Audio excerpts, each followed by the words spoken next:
अस्सलाम वालेकुम दोस्तों, आज की वीडियो में हम बात करेंगे दरवेशों की खिदमत, अदाब पीरो मुर्शद, मुरीद का हुस्न इत्तेकाद, अगर मरीज से लग़ज़िश और गलती हो जाए इसके बारे में। इसके बाद बैत का जिक्र होने लगा। हज़रत कुतुब साहब रहमतुल्लाह अलैह ने फरमाया कि अगर कोई शख्स बैत से फिर जाए, इसकी तौहीन हो जाए तो इसकी बैत की तजदीद करनी चाहिए। जब तक वो दोबारा पीर से बैत ना करेगा, बैत दुरुस्त ना होगी। ये फरमाकर हज़रत कुतुब साहब रहमतुल्लाह अलैह ने इसके मुनासिब हाल ये हकायत बयान फरमाई कि शेखुल इस्लाम बुरहानुल मल्ता वालिदीन ने रोज़े में बारवायत हज़रत ख्वाजा हसन बसरी रहमतुल्लाह अलैह के मैंने लिखा देखा है कि हुजूर सरवर आलम सल्लल्लाहु अलैहि व आलिहि वसल्लम ने फतह मक्का से पहले हज़रत उस्मान गनी रज़ियल्लाहु अन्हु को सफीर बनाकर अहले मक्का के पास भेजा। दुश्मनों ने यह खबर उड़ा दी कि उस्मान गनी शहीद कर दिए। हुजूर सरवर आलम सल्लल्लाहु अलैहि व आलिहि वसल्लम ने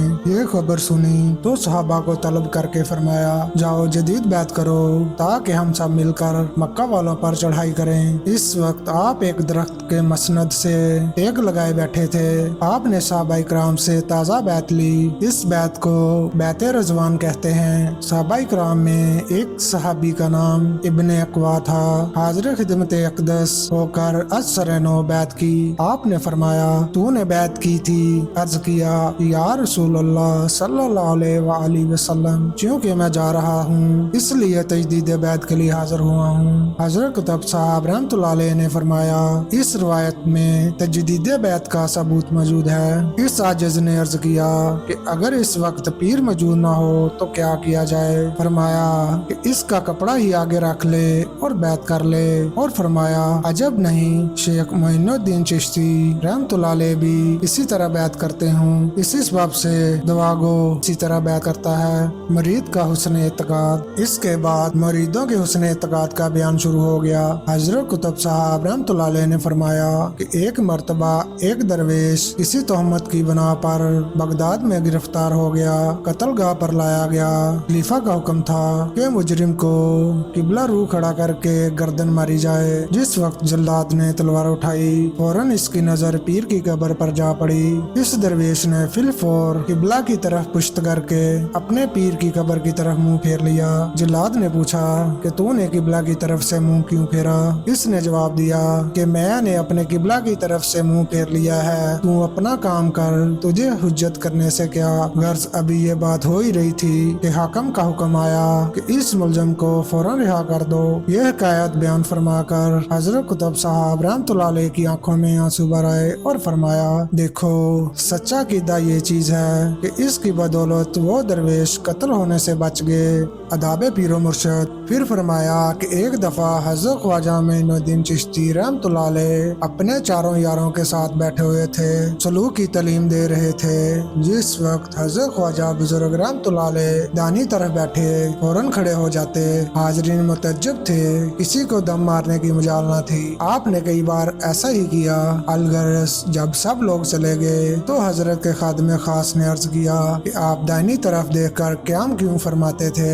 हज़रत ख्वाजा गरीब नवाज रहमतुल्लाह अलैह ने फरमाया कि इस तरह मेरे शेख हज़रत ख्वाजा उस्मान हारूनी रहमतुल्लाह अलैह की कब्र मुबारक थी। जब मेरी नजर इस पर पड़ती थी तो मुझ पर क़याम करना फर्ज हो जाता था, इसलिए मैं इस तरफ क़याम करता था। हज़रत कुतुब साहब रहमतुल्लाह अलैह ने फरमाया कि मरीद को चाहिए कि अपने पीर को हाजिर हो गया यकसा तसव्वुर करे। जिस तरह हालत हयात में अपने पीर का अदब एहतराम करना था, वैसा ही अदब एहतराम वफात के बाद भी करे, बल्कि इससे ज्यादा। इसके बाद फरमाया, एक दफा मैं और काजी हमीदुद्दीन एक शहर में पहुंचे। वहाँ हमने 12 आदमी देखे जो आलम तहीर में आंखें खोले खड़े थे, मगर इन्हें किसी बात का होश न था। रात दिन इस तरह की हालत रहती थी। नमाज के वक्त इन्हें होश आ जाता था, नमाज के बाद फिर वही कैफियत हो जाती थी। हज़रत कुतुब साहब रहमतुल्लाह अलैह ने फरमाया कि बुला सुबह अंबिया इकराम मासूम हैं और औलिया अल्लाह महफूज। यही सबब है कि दिन रात इस तरह में रहने के बावजूद इनकी नमाज कज़ा नहीं होती। दरवेशों की खिदमत। फिर फरमाया, एक दफा हज़रत ख्वाजा मोइनुद्दीन चिश्ती अजमेरी रहमतुल्लाह अलैह के साथ सफर हज में था। हज बैतुल्लाह से फारग होकर हम एक शहर में गए। वहाँ हमने एक बुजुर्ग को देखा जो गार में खड़ा हुआ था, दोनों आंखें आसमान की तरफ खोली हुई हैं। वो बुजुर्ग सूख कर कांटा हो गए थे, ऐसा मालूम होता जैसे सूखी लकड़ी है। ये हालत देखकर शेख ने मेरी तरफ देखकर फरमाया, अगर कहो तो चंद रोज यहाँ क्याम किया जाए। मैंने अदा बजा ला कर अर्ज किया, अलगर्ज। हम दोनों 1 महीना तक इस बुजुर्ग की खिदमत में रहे। इस अरसा में वो बुजुर्ग सिर्फ 1 दिन होश में आया। हमने खड़े होकर सलाम किया। सलाम का जवाब देते हुए इस बुजुर्ग ने कहा, दोस्तों तुमने बड़ी तकलीफ उठाई, लेकिन तुम्हारी इस तकलीफ की मकाफात जरूर होगी, क्योंकि जो दरवेशों की खिदमत करता है इसे जरूर बुलंद मर्तबा मिलता है। इस गुफ्तगू के बाद इस बुजुर्ग ने हमसे कहा, बैठ जाओ। हम बैठ गए और उन्होंने बातें करनी शुरू की। कहने लगे कि मैं शेख मोहम्मद असलम तोसी रहमतुल्लाह अलैह के फर्जंदों में से हूँ। 30 बरस से आलम तहीर में मुश्तरक हूँ। न दिन को दिन जानता हूँ, न रात को रात। आज खुदा ताला ने तुम्हारे सबब से मुझे होश अता फरमाया। ऐ अजीजो, अब तुम लौट जाओ। खुदा ताला तुम्हारी इस तकलीफ का बेहतरीन अजर अता फरमाएगा।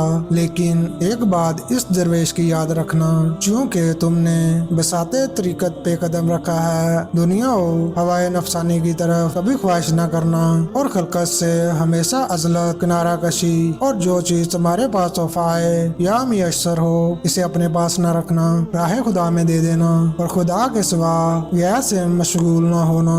ये नसीहत फरमाकर वो बुजुर्ग फिर आलम तहीर में मुस्तगर हो गए। हम वहाँ से चल आए। ये बातें बयान फरमाने के बाद हजरत कुतुब साहब रहमतुल्लाह अलैह आलम सकर में मशगूल हो गए। ये दुआ गो वहाँ से वापस आकर अपने मकाम पर मशगूल हो गया। तो आज की वीडियो में बस इतना ही। दोस्तों मेरी आपसे गुजारिश है कि मेरे चैनल नई दास्तान को सब्सक्राइब करें और वीडियो पसंद आने की सूरत में इसे लाइक भी करें और अपने दोस्तों के साथ शेयर भी करें। मिलेंगे एक और नई वीडियो में, तब तक अपना बहुत सारा ख्याल रखिएगा। अल्लाह हाफिज।